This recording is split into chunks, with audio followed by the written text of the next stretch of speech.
Hello, you wonderful people, and welcome to another episode of Crime Centric. This being a show where it's about crime dramas that I watch. For today's episode, I'm going to talk about the latest episode of The Cleaning Lady. A lot of really interesting things went down in this episode, so let's break it down. Well, so first and foremost, obviously, you had the whole situation where Tony and Armand are trying to make this whole situation work out. Armand, maybe the plan was always going to be that he was going to tell Nadia the truth, but Nadia's upset because, like, the last time she saw Armand, he was left on his bike with Tony, with arms wrapped around him and everything, and now she's like kicking him out, being like, right, I know what's going on between you guys, like, he's like, no, I'm selling the drugs with Tony like you wanted to. This is kind of like the thing you pushed for, and I agreed with, and that's what's actually happening now, but she doesn't believe him, and he's like, whoa, where does that ring come from? Well, we had to give this up to kind of help pay with our payments to Robert, and he gave this back to you, and it's like, well, he gave it back to me, and it's like, yeah, and you don't see anything wrong with that? He's like, are you sleeping together? She's like, don't try and turn this on me. And it's like, yeah, the sad thing is, Armand is trying to do his best. Yes, is there something between him and Tony? For sure. He's acted upon it last season. He has not actually acted upon it, but it still doesn't make things any better when the fact is Armand is willing to drop everything associated with him and Nadia's circumstances to help Tony out of hers. So it is that Nadia's not crazy. She is kind of being a little gaslit here. Yes, there's nothing that's happened between them this season, but yeah, there still is something there. So it's not like she's completely wrong, but like they haven't like fully acted upon it this season or anything like that. So, but there's still that emotional cheating something, because it's like there is still these feelings between them. So like I said, she's kind of being gaslit a little bit because nothing has happened, but she isn't completely wrong. And so now it is a situation of, now they have to they met up with Garrett, and it's like, all right, so they get to Cortez first, and then once they take down Cortez, they get him to turn on Robert. But that's the thing, Robert's also a scary dude. I don't know if to save your own hide from going to jail for decades, you probably would sell out even someone like Robert, but Robert's a scary guy with enough connections that would probably make you hesitant to want to turn on him. Well, regardless, I mean, jumping ahead a little bit, it's at the end of it all, it's a moot point at this point in time because it doesn't matter because of the end of the episode, but we'll get to that when we get to it.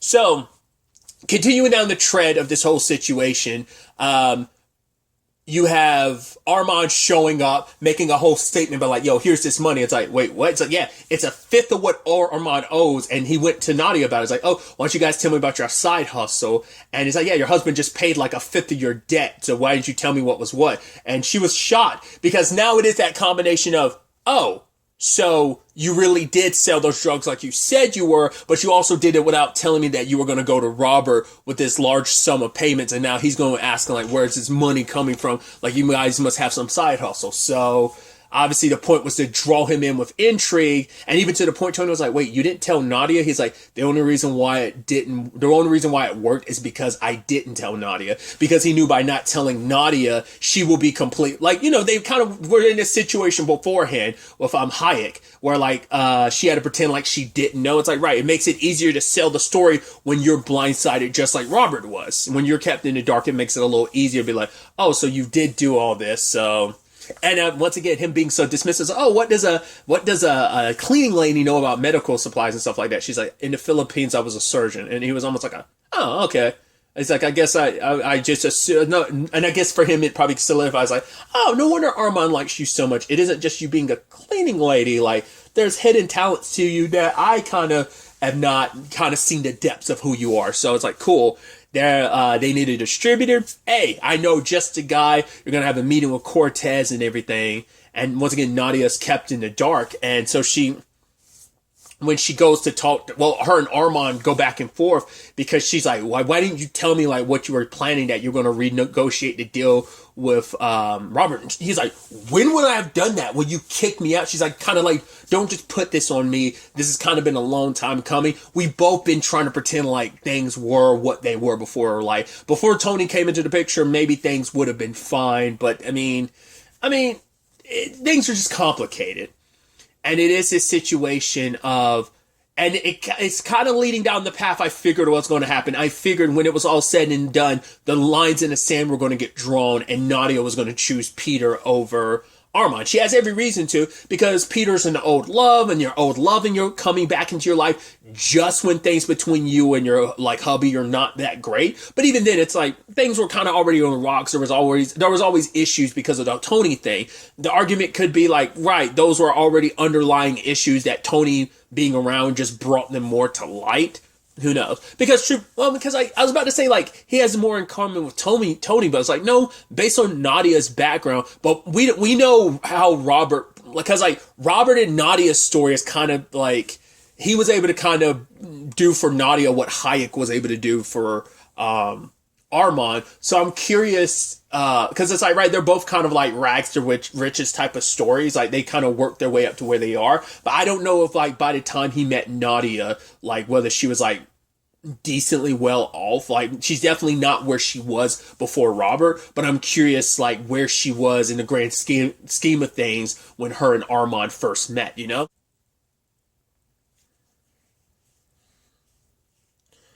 But yeah, I figured she would, in the end, would have to choose. She would end up choosing Peter, and that puts Armand in this very complicated spot because it's like, right, I don't want you when Robert takes the fall. I want him to take the fall, but I don't want you to get dragged along because despite our complications, I do love you. I do care about you. And I figured it might be in that situation. And this might ultimately be his undoing is when the going really gets tough. He might decide to tell Nadia what's what, but Nadia's chosen Robert already. So she's going to be like, no, trying to like protect Robert. But like I said, there's always a possibility the end result could be like, she's like, no. Let Robert get removed from the equation because once he's removed, I become queen of the castle. I'm not going to need Armand and I'm sure as hell not going to need Robert. I'm my own independent woman and I'm going to run this my way. So I could easily see that being the end result, that Robert either ends up dead or arrested and like Nadia takes control of everything and just her and Armand go their separate ways because she's like, I don't need you anymore. She's kind of like queen bee in her own right. So I could definitely see that being the path there, but I could definitely tell like it's probably gonna be a struggle for Armand going forward because he knows like right, she's so close to Peter. If we take Peter down, she might go down with him, and he might try. Like I say, I could see it written on the wall, like him trying to stop like her from taking the fall along with him, and that ends up backfiring and ruining everything that they're trying to accomplish. I could see that being a possibility. There's many different routes and approaches they can end up taking going forward with that.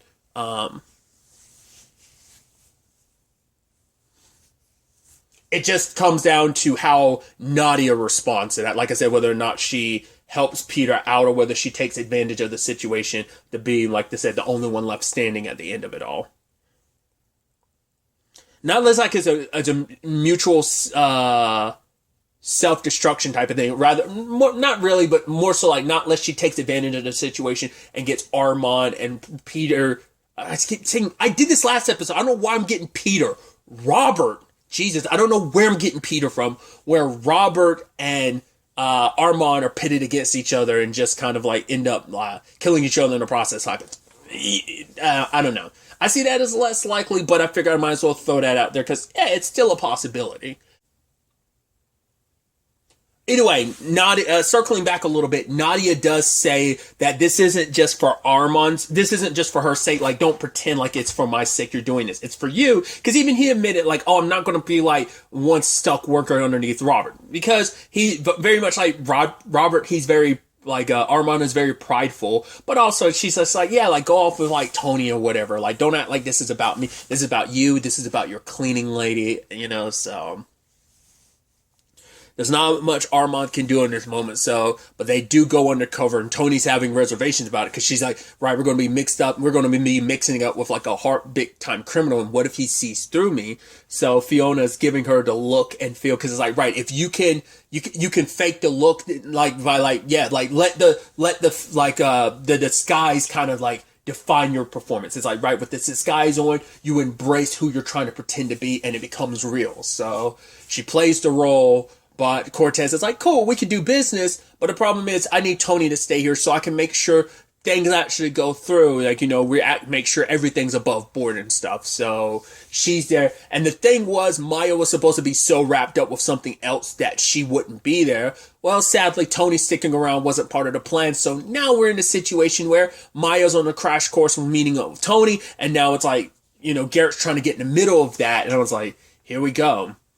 But Maya's like, it's a self-preservation thing because she's also in a very, like, she knows how scary Cortez is. She was kind of left high and dry because of Garrett. So it's like I can't really trust him to kind of bail me out in the end. It's like, because she assumes, like, obviously it's like, oh, if you're here, that must mean something's going on between you and Garrett. It's like, oh, you didn't know me and Garrett slept together? It's like, yeah, that's what he does. It's like, but she's like, yes, like, nothing like that's between me and Garrett. And even Tony doesn't, she's like, right, Garrett does some bad stuff, but he also can do good too. Even she recognizes that. He's like, right, when my son went missing, he did everything he could to help me, so he will do the same thing for you. So, but when the time came, like, Maya tried to do the right thing and get Tony, it's like, right, I'll say, like, you stole a gun from me, but it's like, no, you can't stay here. This man's abusive. He hurts you, and he's pretending like it's love. And even, what was his justification? It's like, when you talk to other men, how crazy it makes me. It's like, yikes, yeah. That is that, oh, baby, it'll never happen again type of situation. And it makes me think of God, what's the song by Silverstein? Massachusetts. It makes me think of that song.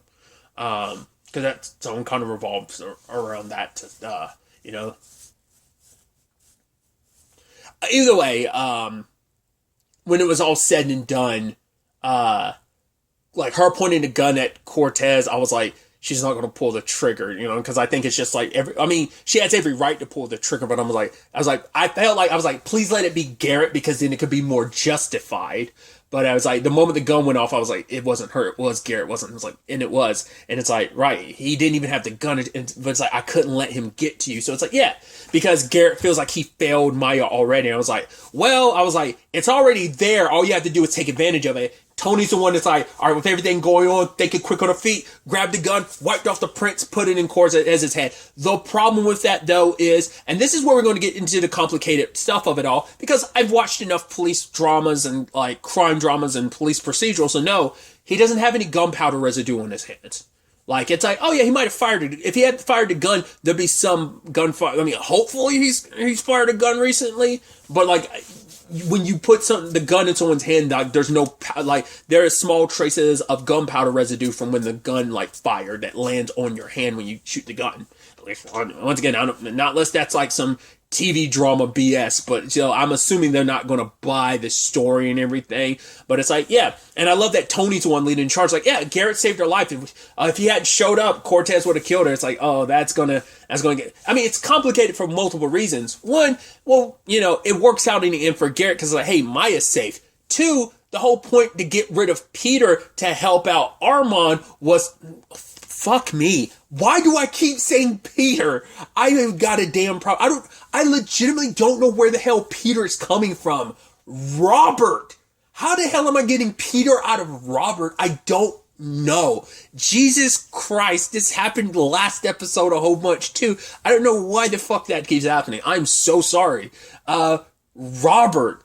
The problem is, like, now they're kind of left high and dry with the whole Robert thing, because now it complicates things. It's like, cool, I set up a deal with that. The FBI just happens to show up. You came out of it looking potentially okay. They could spin that narrative to make Tony, like, get caught up in it or something. I don't know. They could definitely spin that narrative, but it's like, it's going to look suspicious to Robert. Even though I was saying Robert, I was still thinking Peter. It's a damn problem now. I don't know. I got to fix that before the next recording. Jesus. So I don't know how they're going to spin that around, because this was all supposed to be like Armand's out, because it's like, right, I'm pretending like I'm paying off this, like, debt to you, but I'm really setting you up to fall, because that's another easy way to get you out of this. Remove you from the equation, while also putting me and Tony in a position where Garrett leaves us the hell alone. So, I mean, it all works out for Garrett because he took down Cortez, but he's still going to want to take down Robert, because it's like, yeah, like, he's a bad guy, and he's going to, like, owe Tony, because Tony is like,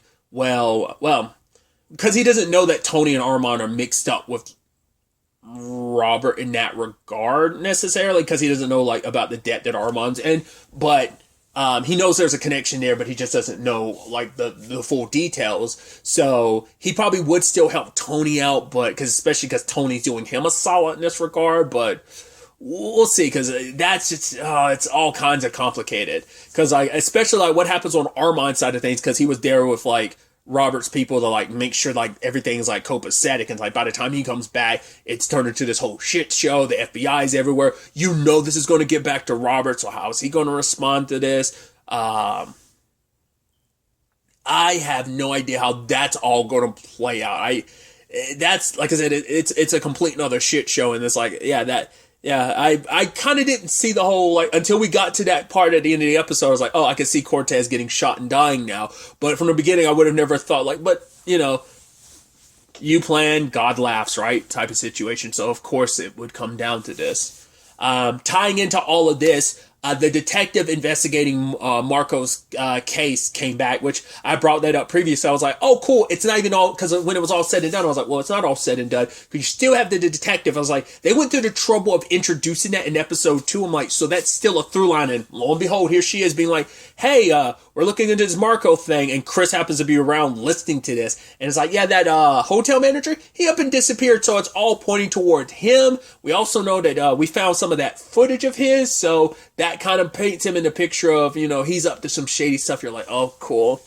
I don't know if it benefits them. I mean, luckily they deleted everything related to Chris killing Marco, but it's like, maybe they should have deleted the rest of the stuff too. I mean, it benefits him because I was like, oh yeah, he's the number one suspect. Problem is, well, I mean, benefit and problem, because, well, benefit, he's not around to try and defend himself, because given the opportunity, now that the police will be on his trail, which, to be fair, the police are only on this trail because he's been missing for a week, so that's the only reason why they're, like, even looking into him now, and that's the only reason why they looked into him in general, but you add that with the fact is, like, because he's gone, they can't really question him, and he can't sell out Chris and them. So there's that. But the problem is, the cops are looking at him as their number one suspect, and they're not going to let that go. They're making a point like, right, we'll get answers about your loved one. So it's like, they're not willing to let that go. So, and Chris is stressed out, like, what if they find a video? It's like, well, they won't find a video. It's like, how do you know? It's like, well, we can't tell you that the guy they're trying to find, they'll never find, because a guy we know murdered him and kind of took care of that. Plus, we got rid of all the surveillance footage, but they can't really tell Chris, because it's like, right, we're the adults. We're the ones who are taking control of this situation. We're looking after you, the child, so we don't want to already add any more to, like, what you're already dealing with.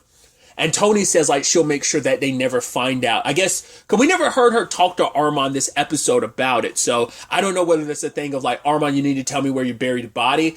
We need to do a Breaking Bad and put him in a bath of acid type of thing, make that body disappear, or just at least, because, like, don't want to leave any traces behind that could point in any direction and lead back to them, you know, because this could still all tie back to Chris. But if it comes down to it, Fiona will take the fall for him. But Chris is like, that doesn't make anything better. It's like, I'm the one who actually did it. I should suffer the consequences for it, you know? And the sad thing is, his sister is trying her best, because she knows, like, right, Chris has been a little off lately. So what I'm suggesting is, Mom, Dad, you guys get back together. I mean, it's like, I know you guys don't love each other, but you could get married, and that way Mom and Chris don't have to be TNTs, because she's like, I know why Chris is so stressed lately. Obviously, it's like the legal status and stuff like that being undocumented. That's what he's worried about. But obviously that, and his sister being stressed about it and getting it wrong and trying her best is just making it more aggravating. And he storms off, and she storms off because she's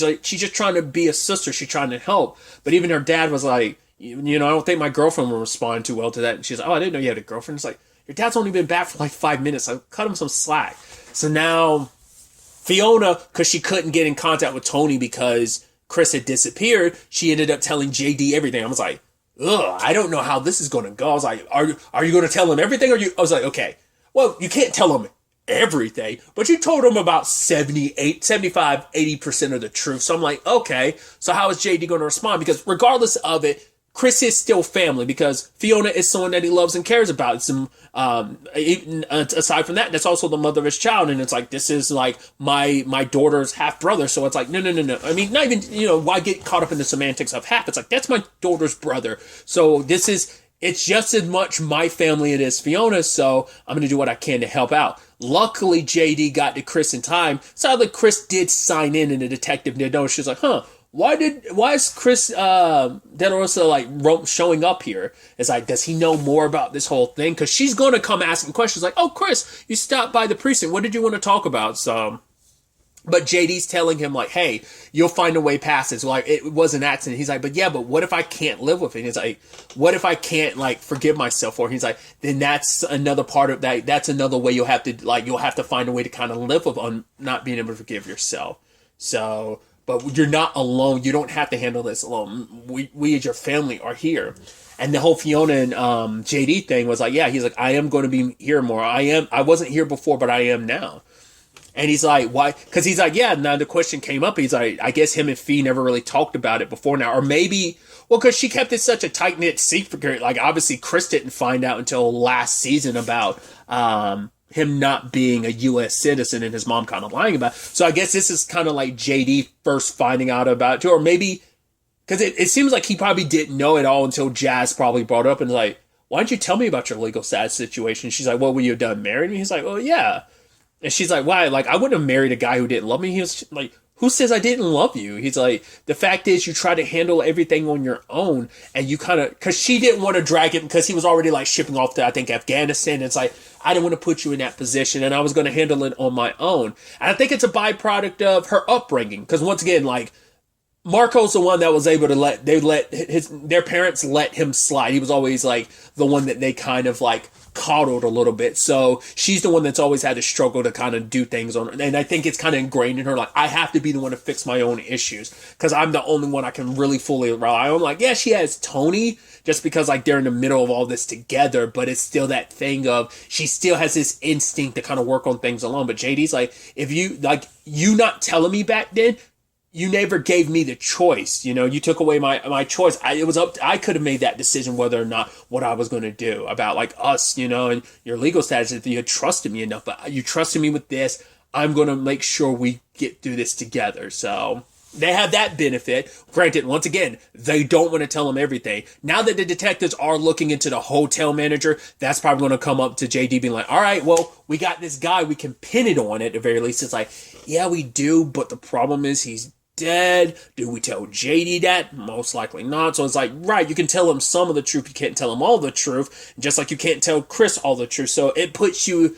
That's a compromising position all around too. Like this whole Cortez thing ended up being a shit show. This is turning into a complicated shit show too. It's going to be so interesting to see where everything ends up taking us going forward into the next episode.